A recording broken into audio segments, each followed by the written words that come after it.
মুখ্যমন্ত্রী আমাদের খুব শ্রদ্ধার দিদি উন্নয়নের সাথে সাথে যেন এই চলচ্চিত্রেরও উন্নয়ন ঘটে, প্রসার ঘটে, তার এই অক্লান্ত আমার সতীর্থ বিকাশ ব্যানার্জি মনে করেন। তাই তিনি চলচ্চিত্র বিষয় নিয়ে বলতে গেলে অনেক কথাই বলা হয়ে যাবে। চলচ্চিত্র শিল্পে যেমন শিল্পী আছেন, কলাকুশলী আছেন, বক্তব্যটা খুব পরিষ্কার। একজন প্রযোজক মহাশয় চলচ্চিত্র শিল্পে বাংলা প্রযোজক যে সংস্থা যারা কাজ করেন এখানে, তার মধ্যে কতিপয় সংস্থা বাদ দিয়ে ডিস্ট্রিবিউটর অ্যাসোসিয়েশনের আহ্বায়ক শ্রীযুক্ত মিলন ভৌমিক মহাশয়, মিলনদা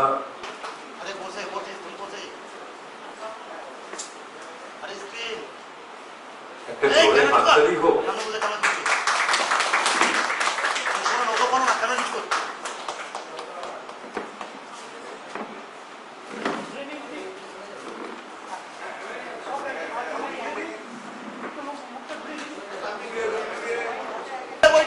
সকলের হাতে একটা করে পুস্তক দিয়ে দিন, না হলে এটা দেখতে কেমন লাগছে।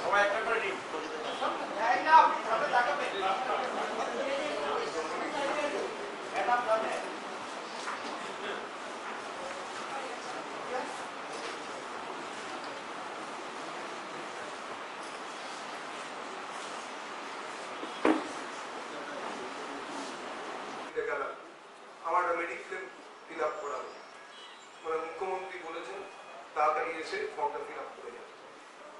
ও তাকে কেউ জানানো হলের সমস্যা, হল কোথায়, সব হল সবচেয়ে বড় যিনি পথ দেখাতে পারেন, যিনি দিদিকে বলতে পারেন জাতীয় চক্রান্ত।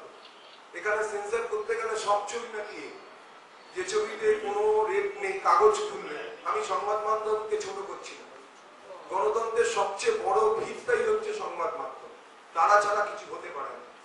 তারপরে জনগণ, জনগণ প্রথম, সেকেন্ড সংবাদ মাধ্যম, তারপর সরকার পক্ষ, বিরোধী পক্ষ। আমার বিষয় আমার নিজেকেই আর কি, যে এই দুটো বই উদ্বোধন করার যোগ্যতা আমি অর্জন করেছি, সেটা আমার মনের মধ্যে একটা বিরাট জিজ্ঞাসা। তবু আমি সৃঞ্জিনীর কাছ থেকে একটা বই চেয়ে নেব পড়বার জন্যে, পড়ে আমি গিভ ব্যাক টু হার আমার রিমার্কস দেওয়ার জন্য।